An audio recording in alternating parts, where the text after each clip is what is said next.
Bienvenidos a Conexión Global. Soy Diana García. En esta oportunidad nos acompaña el presidente del Parlamento Andino, el doctor Héctor Elí Rojas, experto en el manejo de temas políticos nacionales e internacionales, economía, entre otros. Bienvenido, doctor Héctor Elí Rojas. Muchas gracias por la invitación. Bueno, doctor, para empezar y contextualizar a nuestros televidentes, explíquenos en qué consiste el sistema de Parlamento y cuáles son sus funciones. El Parlamento Andino hace parte de lo que se llama el Sistema Andino de Integración.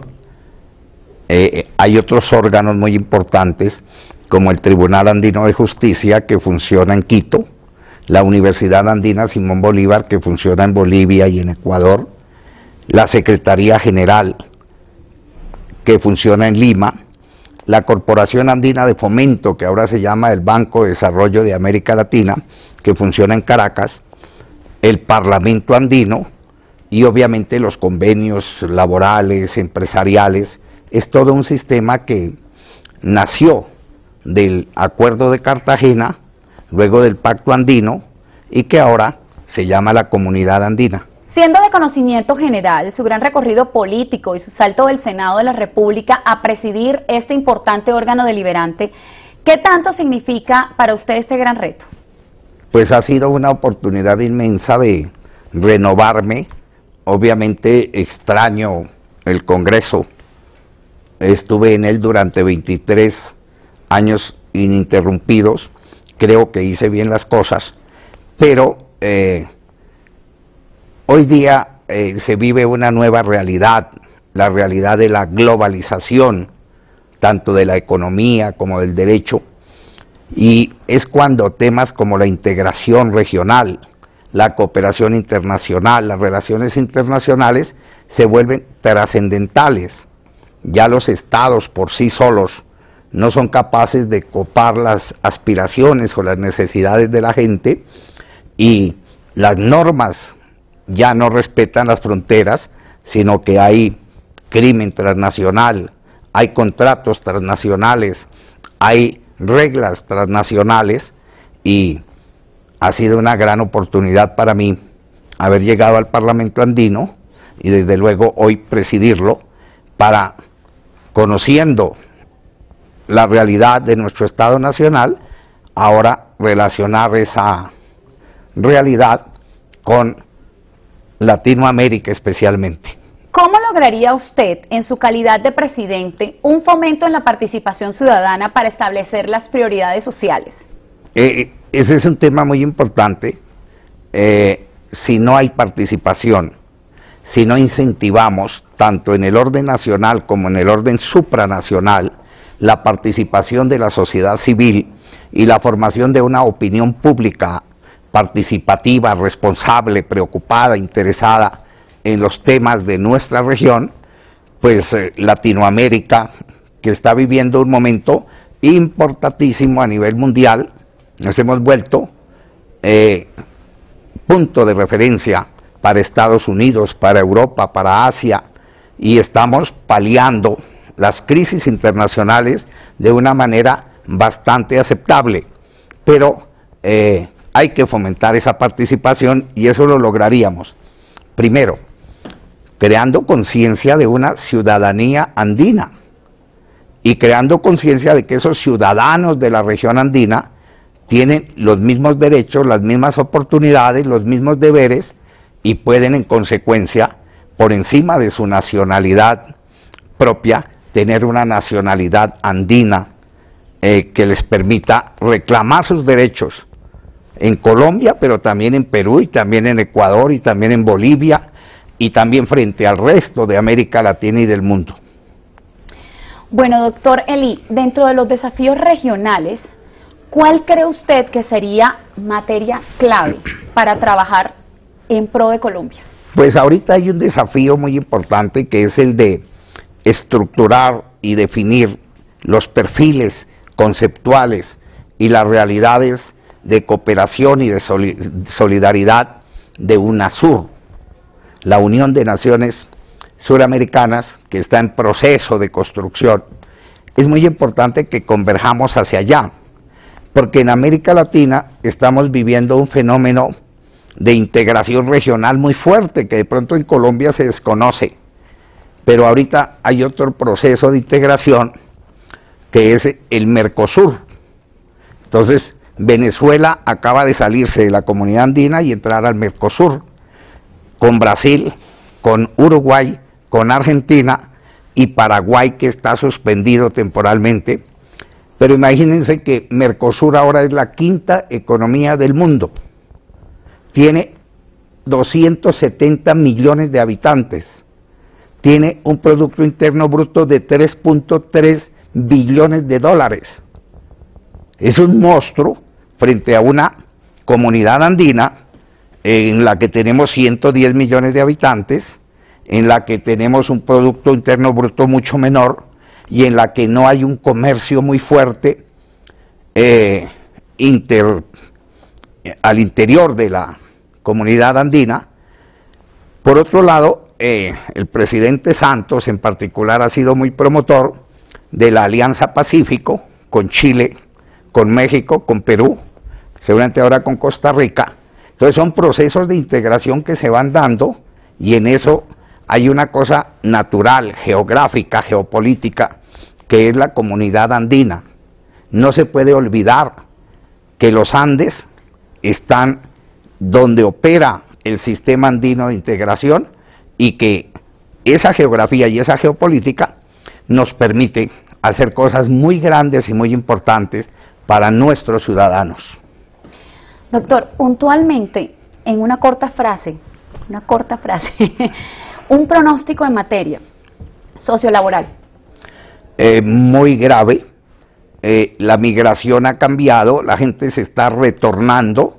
La migración ya no es a Estados Unidos ni a Europa, sino a la propia América Latina, y ahí tenemos que armonizar derechos laborales. Salud. En salud muy complicado porque no alcanzamos niveles de calidad y de cobertura en ninguno de los países miembros de la comunidad que logren satisfacer realmente el derecho fundamental a la salud de todos los habitantes andinos. Educación. Muy complicado porque la integración, la creación de una ciudadanía andina y el avance en todos los procesos sociales de la integración deben partir de igualar en educación, y eso pasa por homologar títulos, por homologar y acreditar universidades en todos los países andinos, de tal manera que el ingeniero o el abogado colombiano pueda ir a ejercer en Bolivia o en Perú o en Ecuador, y que los profesionales o los técnicos de esos países puedan venir aquí sin necesidad de requisitos adicionales a desempeñar su arte, su profesión o su oficio. Desarrollo rural.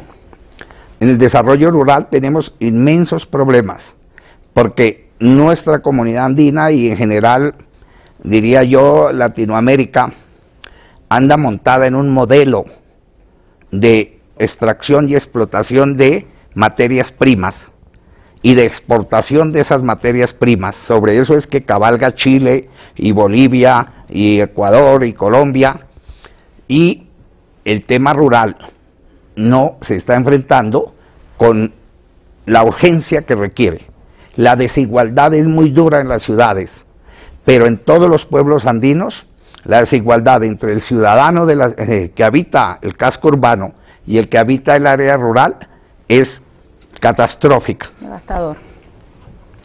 En términos de reingeniería, ¿usted considera que debemos comenzar por reingeniar la estructura institucional del Parlamento andino? Sí, estamos estudiando eso. El gobierno colombiano ha contratado a la Fundación Getulio Vargas y a la CEPAL para ver cómo reestructuramos todos nuestros órganos. Entonces, tenemos unas ideas que son las que estamos trabajando en el Parlamento andino. Primero, quisiéramos que el Parlamento andino no sea solo para representar a Colombia en los países andinos, sino que pudiésemos al mismo tiempo, el representante andino, actuar en UNASUR, actuar en el Parlamento latinoamericano y actuar en otros foros internacionales. Una sola representación en varios escenarios. Queremos que la Universidad Andina Simón Bolívar, que hoy tiene sedes en Bolivia, en Perú y en Ecuador, tenga una sede en Colombia, para que los colombianos puedan hacer especializaciones y maestrías en temas de integración regional y de cooperación internacional. Creemos que hay un órgano de nuestro sistema que creció demasiado, es la Corporación Andina de Fomento, que como Banco de Desarrollo de América Latina, que se llama ahora, está prestando más plata que el BID, que el Banco Interamericano de Desarrollo, y que ya asocia a 27 países, incluido Portugal, otros países de Europa. Entonces, eso hay que hacer una reginería. Y por último, en los temas que tú acabas de tocar, Diana, la educación, el desarrollo rural, la migración al interior de la comunidad andina, necesitamos armonizar legislaciones, que nuestros congresos y nuestros presidentes saquen normas que posibiliten la igualdad de derechos, la igualdad de jurisdicciones y la igualdad de temas cuando de los derechos de los ciudadanos andinos se trate. Doctor, por último, y para cerrar los temas tratados en la tercera cumbre social andina, ¿cómo cree usted que se debe incluir esta carta como instrumento vinculante para que haga parte del ordenamiento jurídico de la comunidad andina? Esa carta es un trabajo muy hermoso que hicimos durante casi 2 años, pero esa carta fue construida por la sociedad civil. Sí. Hicimos cumbres en Perú, en Ecuador, en Bolivia, y luego hicimos una gran cumbre en Colombia a la que asistieron más de 1000 representantes de la sociedad civil del área andina, y fueron ellos los que redactaron ese mínimo de derechos comunes. Ahora nos queda el trabajo a los parlamentarios andinos de cada uno de estos países de hablar con nuestros presidentes y de hablar con nuestros legisladores. Eso ya lo hemos tratado con el señor presidente de la Cámara, el doctor Posada, y con el señor presidente del Senado, el doctor Barreras, para traer la Carta Andina y mirar de esos derechos cuáles no están todavía positivizados para que el Congreso de Colombia los acoja, y cuáles de esos derechos requieren decisiones presidenciales para que el presidente Santos, que es miembro del Consejo Presidencial Andino, ayude con sus ministros a implementar las políticas y a orientar los recursos que satisfagan los derechos que reunimos en la Carta Social Andina. Doctor Eli, muchísimas gracias por haber estado en Conexión Global. A ti, Diana, muchas gracias, a la mesa directiva de la Cámara, a todos los congresistas, a todos los periodistas muy amables por esta oportunidad que me han dado para hablar del Sistema Andino de Integración. Y a ustedes también por acompañarnos en este programa. Nos vemos en una próxima emisión.